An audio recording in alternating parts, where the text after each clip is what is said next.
And when we think of the law of gravity, we don't think that somebody passed a statute that you're going to weigh this much and gravity is going to pull you. It's built into the creation itself. Law is built into creation itself.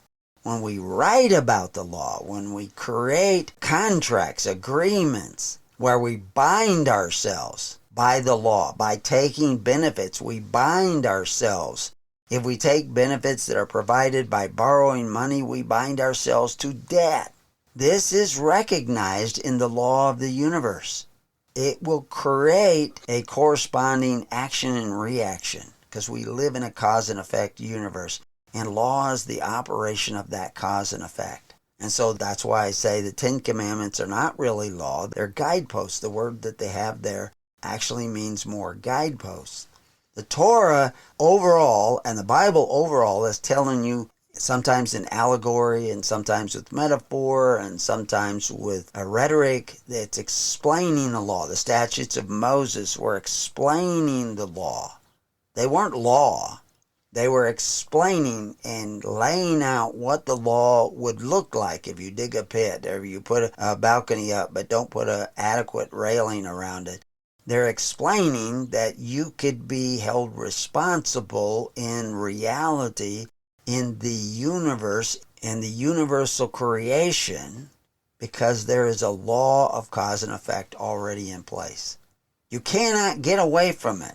You can rationalize yourself around it, but you will end up back paying the price. And that's why we can read these ancient books, and when we actually understand what they're saying, the message, the foundational principles that they're laying out for us, then we can find the solution to the problems today. So anyway, this judgment was going to come upon Israel because of some sin, something they did that was against nature. That's what sin is. Sin is missing the mark. Of course, this is where Christ starts. Seek ye first the kingdom of God and his righteousness. You have not been doing that as a matter of policy because you do not have right knowledge. You don't have knowledge about history. You don't have knowledge about the law. You don't have sufficient knowledge to know which way to go. I mean, by 1933, it'll be 100 years we've had Social Security.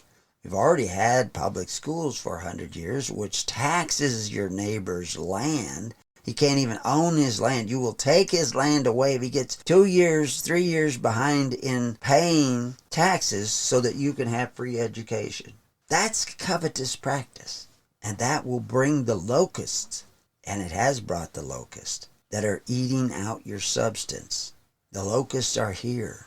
You elect the locust.